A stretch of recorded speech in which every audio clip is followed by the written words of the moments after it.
من ذبح قبل أن يصلي فليذبح أخرى مكانها ومن لم يذبح فليذبح بسم الله.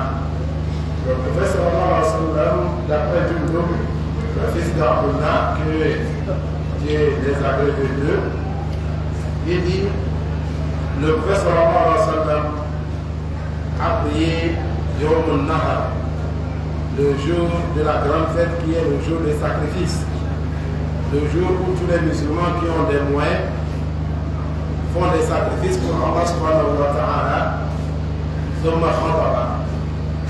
Et après la prière, le prophète sallallahu alayhi wa sallam a prêté serment, et après il a sacrifié son mouton.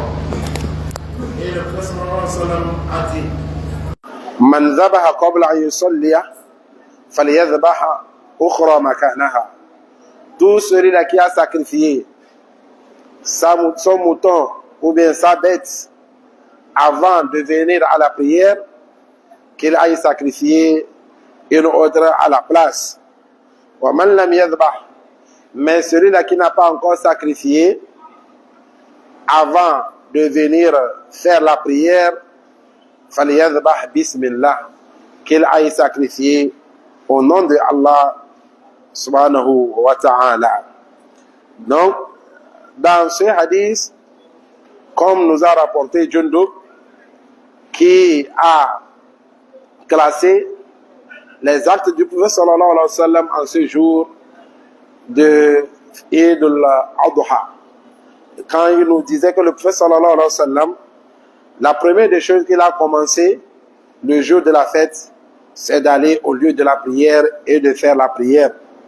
C'est après la prière que le prophète sallallahu alayhi wa sallam, il a prêté serment et a sacrifié son mouton.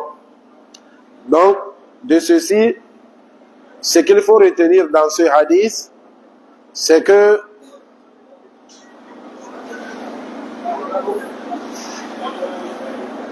l'heure du sacrifice, l'heure où tu peux égorger, c'est au moment où on finit la prière.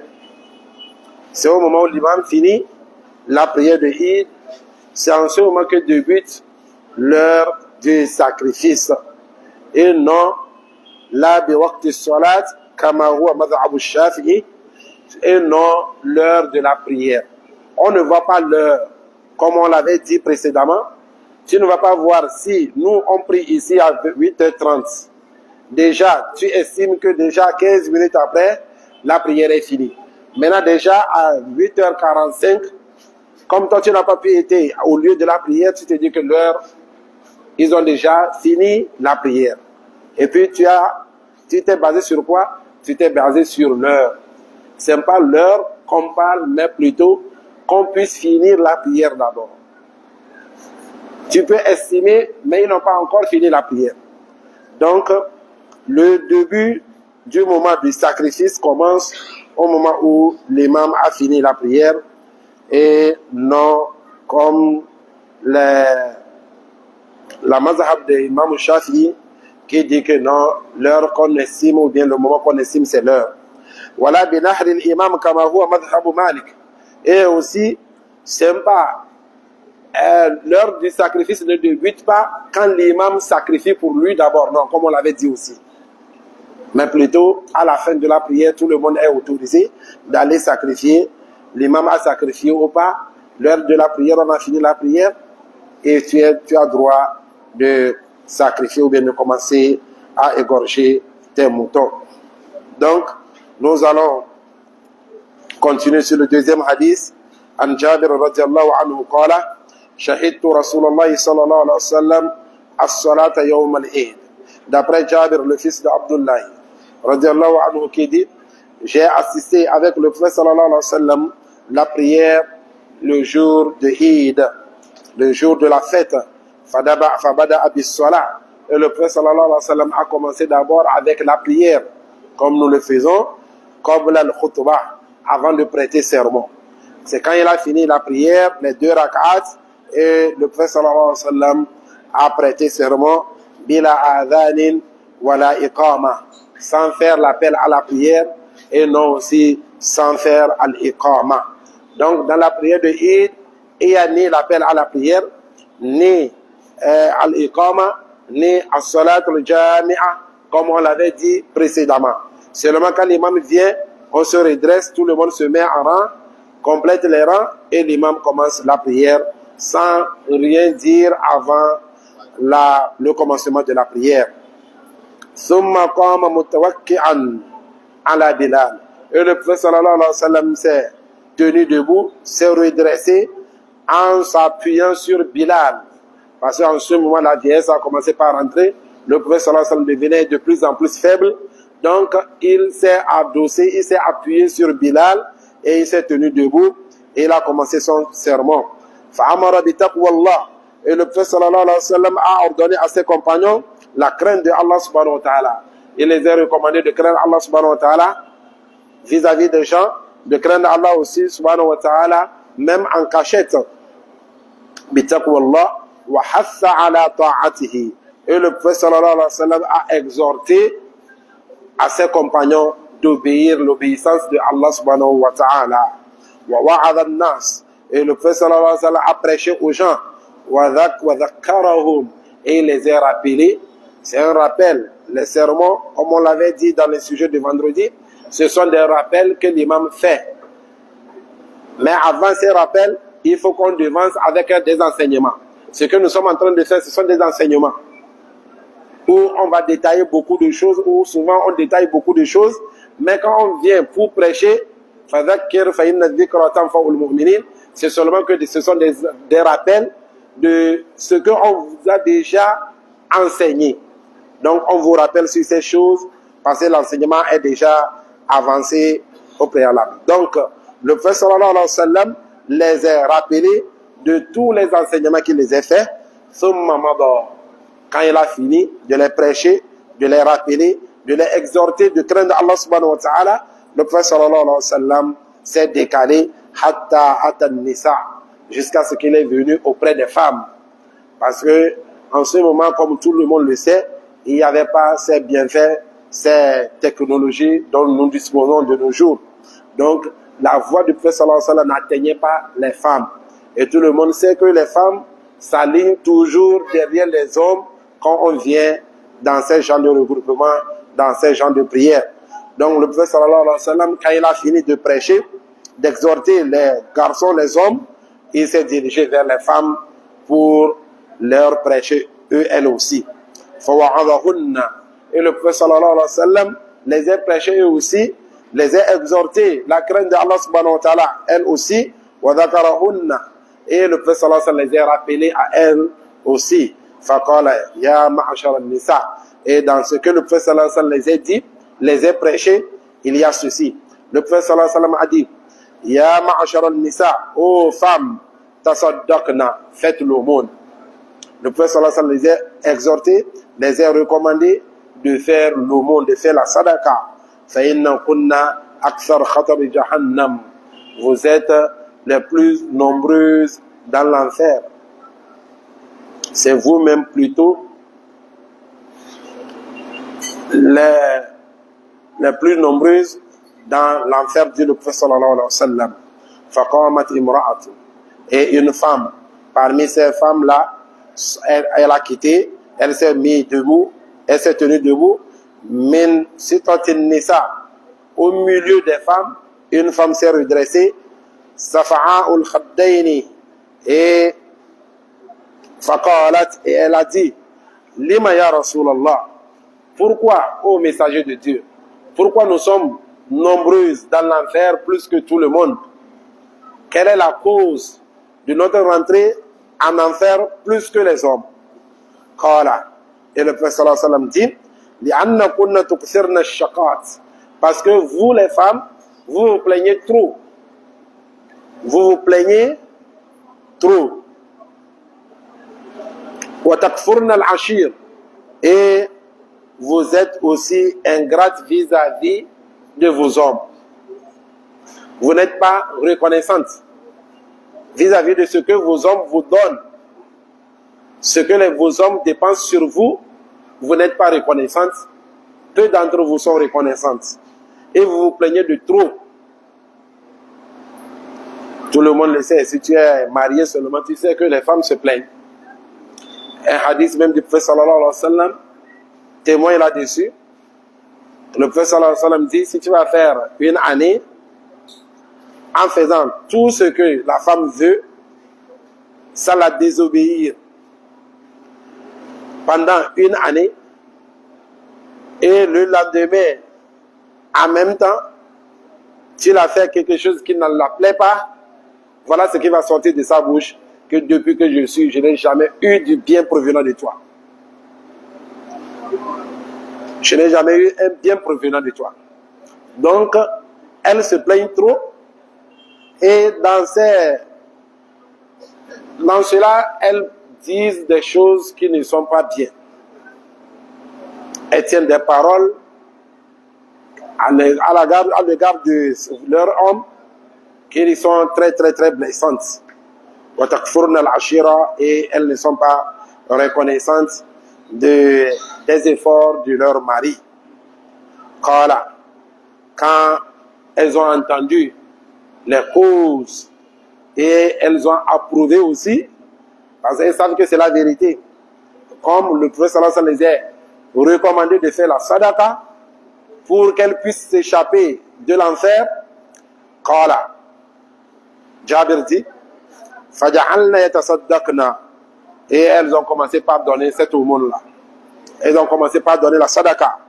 Min huliyihinna, elles ont commencé par enlever leurs chaînes. Elles ont commencé par enlever leurs chaînes pour donner comme sadaqa. Yulkina fi thawbi Bilal, et ils mettaient ça dans l'habit de Bilal. Bilal a soulevé son habit comme ça. Ils sont en train de mettre tous ces aumônes-là dans son habit. Donc, yulkina fi thawbi Bilal min aqratihinna, et de leurs boucles oreilles aussi. Il y a d'autres d'entre elles qui enlèvent leurs chaînes, d'autres aussi, ils enlèvent leurs boucles d'oreilles, wa khawatimihinna, et d'autres aussi enlèvent leurs bagues. Celles qui donnent des bagues, celles qui donnent des boucles d'oreilles, d'autres qui donnent des chaînes. Rawahu Muslim. Dans d'autres hadiths, le prophète sallallahu alayhi wa sallam dit, as-sadaqatu tutfi'u al-khati'a kama yutfi'u al-ma'u an-nar. L'aumône efface les péchés, éteint les péchés, de la même manière que l'eau éteint le feu. Et la sadaqa aussi, ça fait partie de la colère d'Allah subhanahu wa ta'ala sur le serviteur. Donc c'est très très très très bon de toujours faire la sadaqa et de ne pas négliger, quelle qu'en soit la petitesse de la chose. Il faut avoir une bonne intention et donner. Et toujours donner. Il y a un autre hadith même que le prophète sallallahu alayhi wa sallam même dit que toutes les articulations de l'être humain, qui sont au nombre de 360, toi l'être humain, en guise de reconnaissance, en guise de remerciement à ton Seigneur, tu dois une aumône à ces articulations qui sont au nombre de 360 chaque jour que le soleil se lève. Chaque jour, tu dois une aumône de 360 sur tes articulations.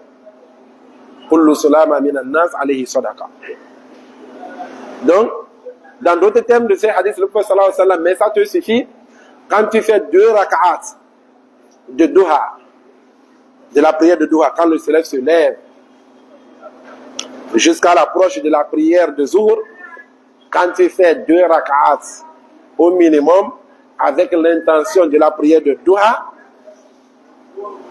ça récompense les 360 aumônes que tu devais à tes articulations en guise de remerciement, de reconnaissance à ton Seigneur Allah subhanahu wa ta'ala.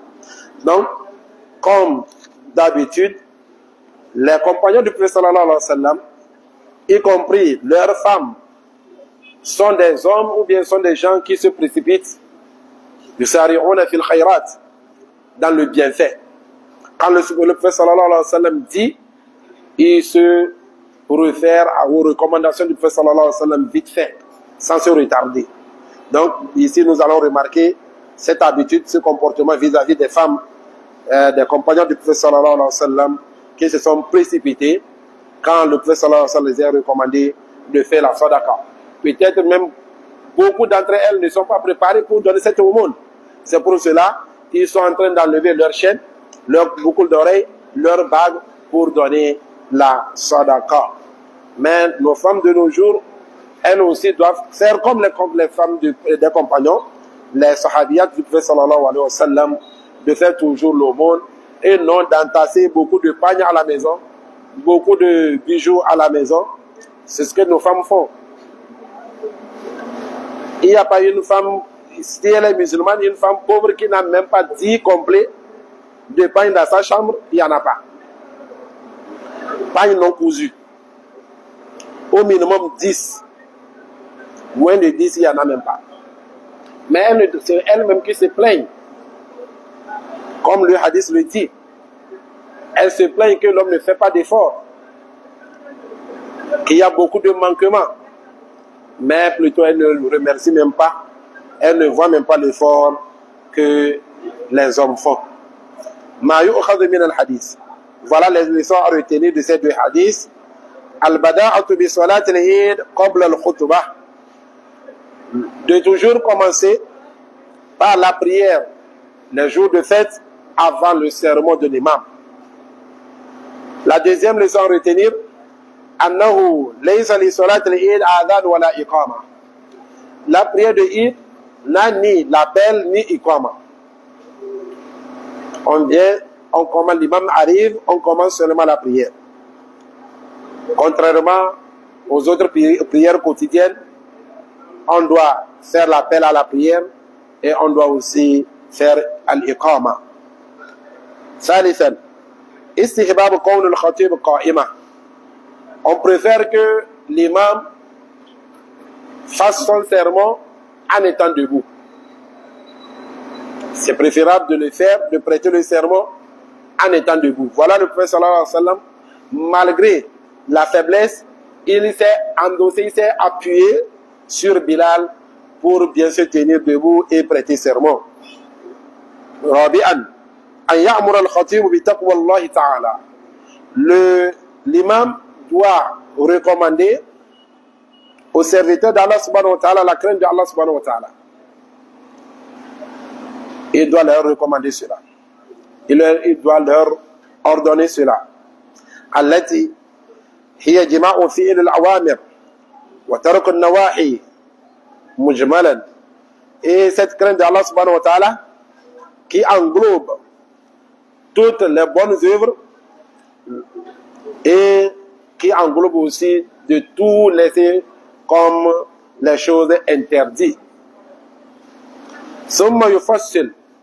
Donc quand il généralise en leur ordonnant de craindre Allah subhanahu wa ta'ala, il va commencer par donner des détails, min dhalika ma yunasibul maqam, ce qui convient au lieu, ce qui convient à l'environnement, ce qui convient aux serviteurs qu'il est en train de leur servir, de leur prêcher.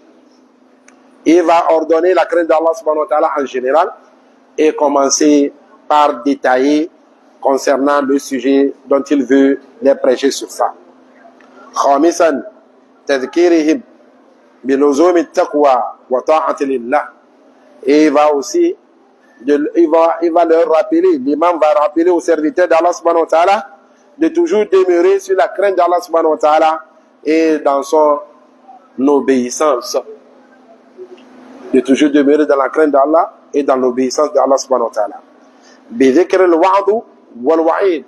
Et de leur rappeler aussi la promesse de tous ceux-là qui obéissent à Allah. La promesse faite par Allah et son messager de tous ceux-là qui obéissent à Allah subhanahu wa ta'ala, qui est le paradis, wal-wa'id, et la menace qui guette aussi ceux-là qui désobéissent à Allah et à son messager qui est l'enfer. فالمقاصد التي ذكرت في الحديث من الأمر بالتقوى الله والحث على طاعته والموعظة والتذكير هي مقاصد الخطبة. Vous voyez, l'objectif de ce rappel du sermon de l'imam, c'est tout ce que nous venons de dire. C'est ça l'objectif, de leur rappeler de leur Seigneur, la crainte de leur Seigneur, de demeurer sur cette crainte-là, sur cette obéissance jusqu'à la fin de leur jour. C'est ça l'objectif du sermon de l'imam en ces jours de Eid et les jours de vendredi. Il y a certains même parmi les ulémas qui listent cela sur les piliers du sermon. Que parmi les piliers du sermon, avant que le sermon de l'imam soit valide, il faut qu'il leur ordonne la crainte de Allah subhanahu wa ta'ala. C'est pour cela que vous allez souvent entendre les imams dans leur sermon, ils disent Ayyuhan nas taqu rabbakum. Même ça fait partie même des versets que l'imam lit dans son introduction dans Khutbat al-Haja. Il y a même ces versets qui nous recommandent Ittaqullah haqqa tuqatihi wa la tamutunna illa wa antum muslimun. Donc ces genres de versets et ces genres de recommandations. Sadisan ifradun nisa bi maw'idha. Dans ce hadith aussi, nous pouvons retenir que le prophète sallallahu alayhi wa sallam a spécifié les femmes en leur prêchant à part. Le prophète sallallahu alayhi wa sallam s'est dirigé vers elles et il les a prêchés différemment de ce qu'il a fait aux hommes. إذا كنا بعيدات لا يسمعن الوعظ. Si elles sont très loin et la parole de l'imam ne les atteigne pas. Mais de nos jours, avec nos haut-parleurs, nos microphones, quand le message de l'imam peut leur atteindre, l'imam n'a plus besoin de se déplacer, se rapprocher d'elle, leur prêcher comme le prophète sallallahu alayhi wa sallam l'a fait. Plutôt, l'imam va englober son sermon entre les hommes et ces femmes qui viennent assister à la prière. أو كنا محتاجات للتذكير يخصهن. Ou bien, si elles ont besoin d'un rappel qui les concerne elles seules, l'imam est dans l'obligation de se diriger vers elles seules, leur spécifier, leur rappeler de ce qui les concerne elles seules. Mais si tout ce que l'imam ou bien tout ce qui les concerne aussi les hommes, l'imam peut toutefois englober si le message va atteindre tout le monde qui sont venus assister à cette prière, il n'y en a pas de problème. Mais si le message ne va pas atteindre, il est obligé d'appliquer cette sunna du prophète sallallahu alayhi wa sallam ici, de commencer par s'adresser aux hommes d'abord et se diriger par après vers les femmes, leur rappeler aussi de la crainte d'Allah subhanahu wa ta'ala et tout ce qui les concerne. Voilà ici le prophète sallallahu alayhi wa sallam les a dit ce qui les concerne et qu'elles sont les plus nombreuses dans l'enfer. Et il les a donné aussi le remède de donner toujours la sadaqa. Et eux aussi, ils se sont référés aux recommandations du prophète sallallahu alayhi wa sallam. Aussitôt le prophète sallallahu alayhi wa sallam dit, aussitôt eux aussi, ils ont appliqué. Sabi'an. أن النساء كنا يخرجن إلى صلاة العيد في عهد النبي صلى الله عليه وسلم. Dans ce hadith aussi, nous pouvons retenir que depuis le temps du prophète sallallahu alayhi wa sallam, les femmes sortaient pour aller à la place de Eid. Les femmes sortaient. Elles ne restaient pas à la maison. On ne les laissait pas à la maison. Elles sortaient aussi avec les hommes dans ces lieux de prière depuis le temps du prophète sallallahu alayhi wa sallam.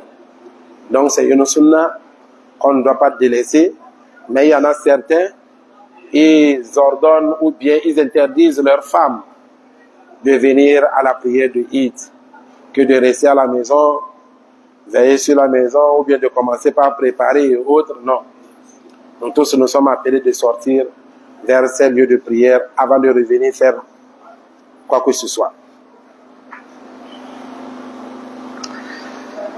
Le prophète sallallahu alayhi wa sallam même a interdit d'interdire les femmes de venir à la mosquée. La tamna'u ima Allah, masajid Allah. Le prophète sallallahu alayhi wa sallam dit, n'interdisez pas vos femmes ou bien les femmes, les servantes de Allah subhanahu wa ta'ala aux maisons de Allah subhanahu wa ta'ala. Il ne faut pas interdire les servantes de Allah subhanahu wa ta'ala qui sont les femmes de venir à la mosquée. Mais quand elles vont venir à la mosquée, elles sont dans l'obligation de bien s'habiller. Elles sont dans l'obligation de bien s'habiller. ثامنا أن يتنحين عن الرجال ولا يخالطنهم في المساجد ولا غيرها. Ces femmes, si elles viennent au lieu de prière, il faut qu'elles soient à l'écart, loin des hommes. Il faut que ces femmes s'éloignent un peu des hommes. Il ne faut pas qu'elles viennent se mélanger parmi les hommes. C'est ce que nous remarquons dans nos lieux de prière.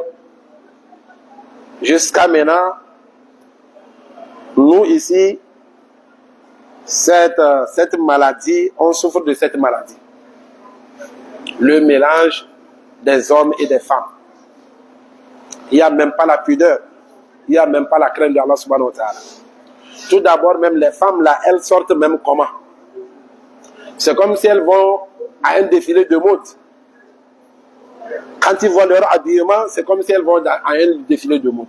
Si ta femme ou bien ta fille va s'habiller comme ça, sortir, Wallah, le mieux pour toi, c'est de l'interdire de sortir. C'est de la fermer dans la chambre et partir même avec la clé si possible. Que de la laisser comme ça sortir, maquillée avec des rouges à lèvres et autres, porter ces petits, soi-disant des mayafi. Ces mayafi, on le dit toujours, ce n'est pas islamique. En islam, il n'y a pas quelque chose qu'on appelle les mayafi, les petits mayafi transparents qu'on voit là. Une femme même prie avec ses mayafi, elle n'a même pas la prière. Elle s'est perdue même le temps. Elle n'a même pas la prière. Il ne faut même pas qu'elle se fatigue. Et quand elle sort avec ses mayafi, elle est maudite de l'aller jusqu'au retour. Et toi, l'homme aussi, qui est sa première responsable, tu vas récolter aussi les bonus. On va te donner ta part de commission. Parce qu'elle est sous ta responsabilité. Dieu dit, Ya ayyuhalladhina amanu qu anfusakum wa ahlikum nara. Épargnez vos personnes et celles de vos familles contre l'enfer. Mais dans ces lieux, dans ces manifestations de la prière, de la fête, qui est une adoration, on l'avait dit dans l'introduction, c'est une adoration. On est parti pour avoir la clémence de Allah subhanahu wa ta'ala et non la colère de Allah subhanahu wa ta'ala.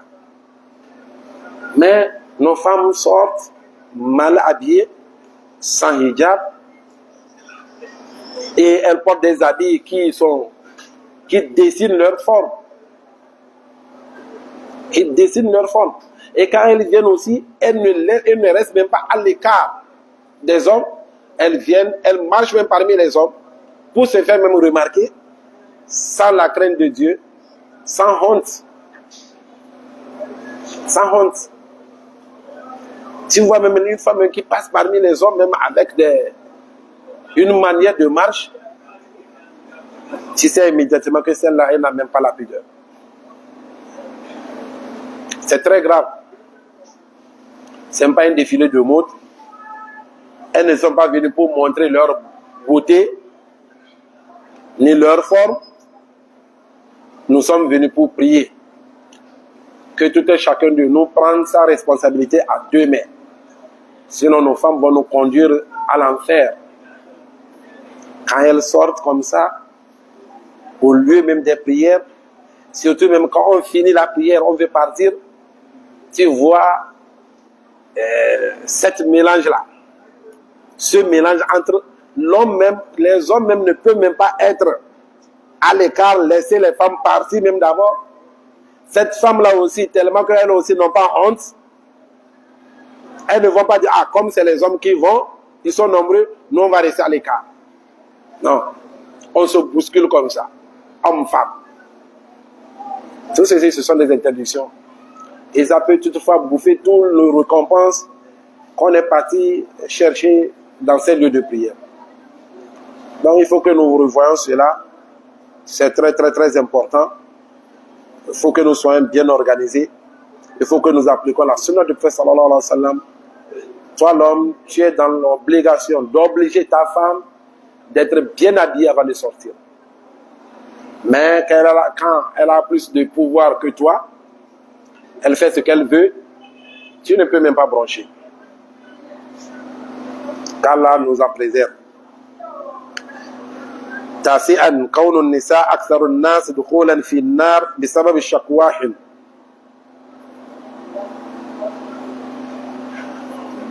Dans ce hadith aussi, nous retenons que les femmes sont les plus nombreuses dans l'enfer. Et tout ceci, c'est à cause de leur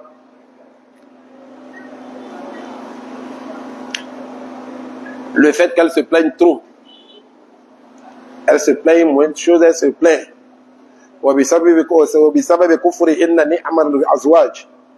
Et le fait aussi qu'elles ne sont pas reconnaissantes de l'effort de leur mari. Et ceux-là qui sont bons vis-à-vis d'elles. Leurs maris sont bons vis-à-vis d'elles. Il fait tout son effort.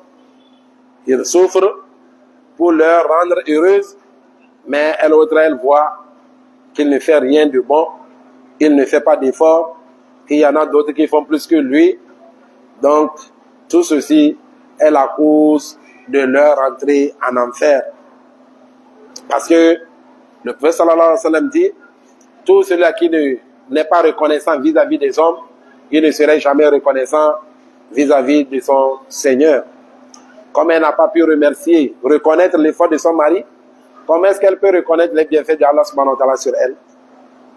Combien de femmes, combien de filles qui ne se sont pas mariées? Combien de femmes cherchent un enfant? Combien de femmes cherchent un mari? Tout ceci, ce sont des bienfaits d'Allah subhanahu wa ta'ala sur elle. Est-ce qu'elle est reconnaissante? La 10e leçon à retenir, أن الكلام الفاحش وكفر النعم سبب في دخول النار.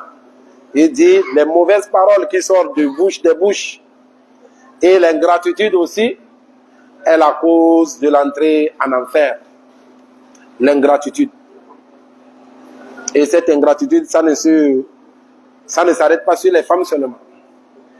Même toi, l'homme, si tu es ingrat vis-à-vis de celui qui t'a fait du bien, et tu parles mal comme nous le faisons, 1, 2, ce sont des mauvaises paroles qui sortent de nos bouches. Des paroles irresponsables. Tout ceci vont nous faire rentrer en enfer. Parce que le prophète sallallahu alayhi wa sallam, dans un autre hadith, il dit, il recommande à un de ses compagnons de préserver sa langue. De préserver sa langue. Et il est étonné. Et il a dit, est-ce qu'on va nous blâmer sur ce que nous parlons, ce que nous disons? Il dit, toi, c'est grave. Toi, tu ne sais pas qu'on va faire. On va tirer les gens sur leur visage le jour de la résurrection. Les tirer comme ça sur leur visage, aller jeter en enfer à cause de ce qu'ils sortent de leur bouche. Ça, dit le prophète sallallahu alayhi wa sallam. Donc, les paroles qui sortent de nos bouches peuvent nous conduire en enfer. Anna sadaqa min asbab al-najat min azab Allah ta'ala. Et l'aumône aussi sont les causes, fait partie des causes qui vont nous éloigner du châtiment de Allah subhanahu wa ta'ala. La 12e leçon à retenir, مخاطبة النساء الصحابة للنبي صلى الله عليه وسلم فيما يهمهن أمره. Le fait que le prophète sallallahu alayhi wa sallam s'est adressé aux femmes concernant ce qui les concerne. Le prophète sallallahu alayhi wa sallam les a prêchés, les a dit ce qui les concerne. Et c'est bon aussi, comme on l'avait dit, aux imams de choisir leur sujet, de bien choisir le sujet sur lequel ils vont prêcher en ces jours de vendredi, en ces jours de fête. C'est très très très important. Surtout ce qui concerne ceux-là qui viennent prier dans sa mosquée.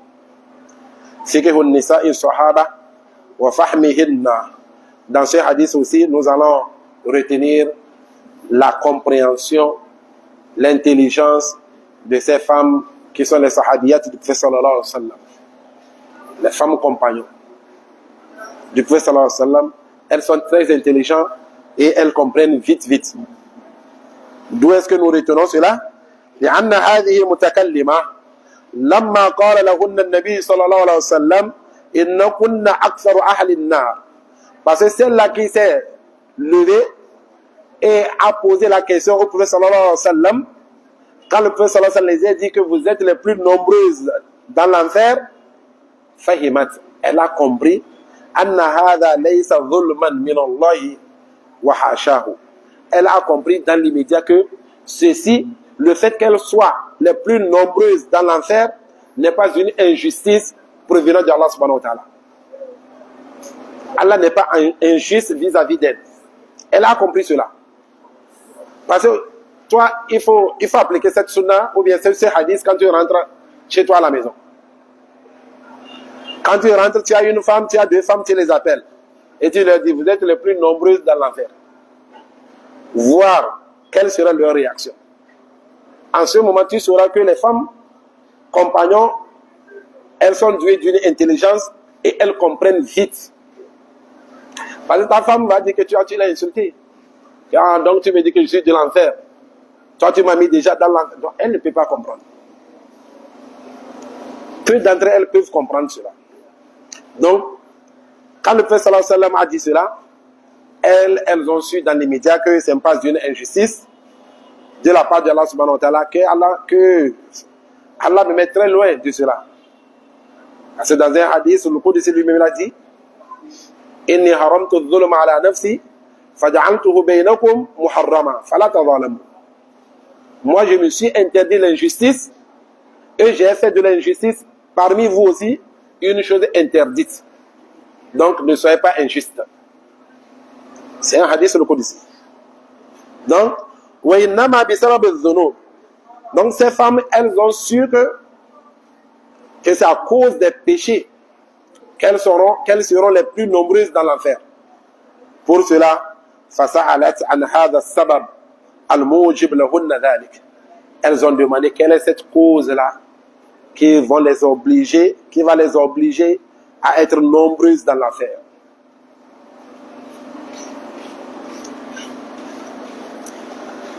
Quatorzième leçon à retenir, mubadaratuhunna ila fi'l al-khayr. Dans ce hadith, nous allons remarquer que les femmes compagnons, elles se sont précipitées à faire du bien pour sortir, pour ne pas être parmi celles-là qui seront très nombreuses dans l'enfer. إذا أسرعنا إلى الصدقة. Nous allons remarquer qu'elles se sont précipitées à donner l'aumône, à faire la sadaqa, wa rahbatan min Allah, et elles ont fait cela par la crainte d'Allah subhanahu wa ta'ala. Ragabatan wa rahbatan min Allah. Elles ont fait cela pour désirer le paradis et craindre l'enfer d'Allah subhanahu wa ta'ala.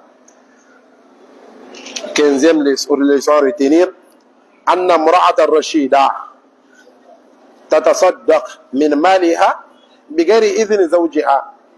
Il dit dans ce hadith aussi, voilà ce que nous pouvons retenir, est que une femme qui est très intelligente, qui connaît bien sa religion, elle donne l'aumône, elle fait l'aumône de son argent, de son économie.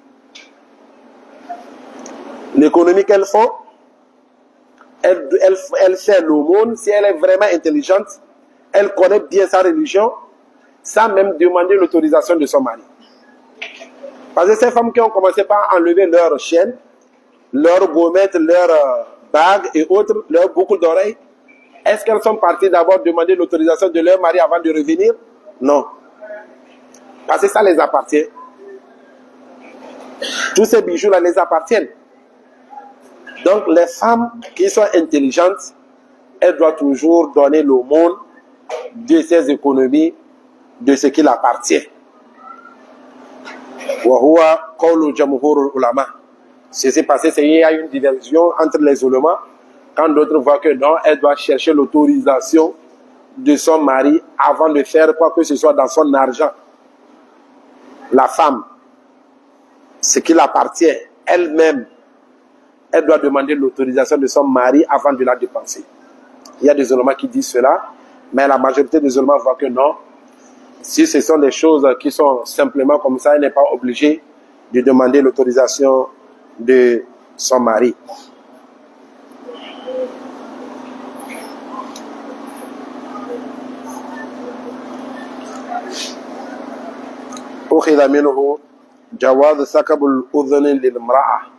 De ce hadith aussi, les ulémas ont pris ce hadith et ça les a servi comme d'argument que c'est permis à une femme de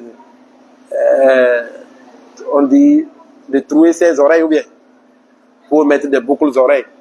Parce que ces femmes-là ont levé les boucles d'oreilles aussi pour donner comme la sadaqa. Et aussi, concernant la sadaqa, comme on parle des femmes, ces femmes aussi, même les pagnes, si tu vois une que tu connais, qui n'a pas assez d'habillement, tu peux coudre ou bien tu as beaucoup de hijab, tu peux la donner comme sadaqa, ou bien prendre des pagnes, la donner pour qu'elle aille coudre et pour qu'elle soit bien présentable et autres. Donc ce n'est pas seulement l'argent. Voilà, la preuve même est que elles ont enlevé les boucles d'oreilles et les chaînes et autres données comme l'aumône. Il est l'heure. Donc, comme il est l'heure, nous allons nous arrêter ici, Inch'Allah, et continuer prochainement. Que Allah subhanahu wa ta'ala nous augmente la compréhension et nous facilite la pratique de tout ce que nous apprenons. Subhanaka Allahumma bihamdik, ashhadu an la ilaha illa anta, astaghfiruka wa atubu ilayk. Assalamu alaikum wa rahmatullahi wa barakatuh.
Gracias.